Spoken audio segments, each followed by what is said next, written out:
മലപ്പുറത്ത് എക്സൈസിന്റെ കസ്റ്റഡിയിൽ നിന്ന് ചാടിപ്പോയ പ്രതിയെ പിടികൂടി. മലപ്പുറം കളക്ടറേറ്റിന് പിറകുവശത്ത് കടലുണ്ടിപ്പുഴയ്ക്ക് സമീപത്ത് നിന്നാണ് പ്രതിയെ കണ്ടെത്തിയത്.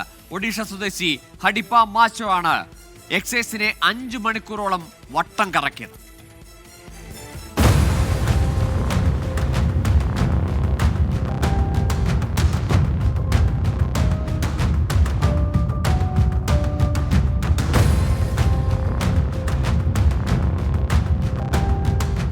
ഒഡീഷയിൽ നിന്നെത്തിച്ച കഞ്ചാവുമായി 2 പേരെയാണ് പരപ്പനങ്ങാടി എക്സൈസ് പിടികൂടിയത്.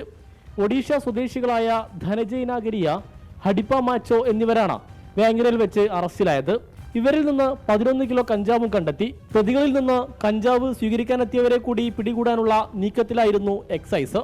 രഹസ്യമായി നടത്തിയ ഓപ്പറേഷൻ വിജയിച്ചതിന്റെ സന്തോഷത്തിലായിരുന്നു ഉദ്യോഗസ്ഥർ. പക്ഷേ ഉച്ചയോടെ പ്രതികളെ മലപ്പുറം സിവിൽ സ്റ്റേഷനിലെ എക്സൈസ് ഓഫീസിലെത്തിച്ചു. ഉച്ചയ്ക്ക് 2:15 ഹഡിപ്പ മാച്ചോ എന്ന പ്രതിക്ക് ശുചിമുറിയിൽ പോകണം. എക്സൈസ് ഉദ്യോഗസ്ഥർ അനുവദിച്ചു. 2:30 പ്രതിയെ കാണാതെ വന്നതോടെയാണ് ഇയാൾ ചാടിപ്പോയതായി മനസ്സിലായത്. സിവിൽ സ്റ്റേഷന് പിറകു ഭാഗത്തേക്കാണ് പ്രതി പോയതെന്ന് മനസ്സിലാക്കിയതോടെ എക്സൈസ് വ്യാപക തിരച്ചിൽ ആരംഭിച്ചു. വൈകിട്ട് 7:30 സിവിൽ സ്റ്റേഷന് സമീപത്തെ നാമ്പ്രാണി പാലത്തിന് സമീപം പ്രതിയെ കണ്ടെത്തി. എക്സൈസ് വളഞ്ഞു. ഉദ്യോഗസ്ഥരെ കണ്ട പ്രതി കടലുണ്ടിപ്പുഴയിലേക്ക് എടുത്തുചാടി നീന്തിയാകുന്നു. ഉദ്യോഗസ്ഥരും ഒന്നും നോക്കിയില്ല.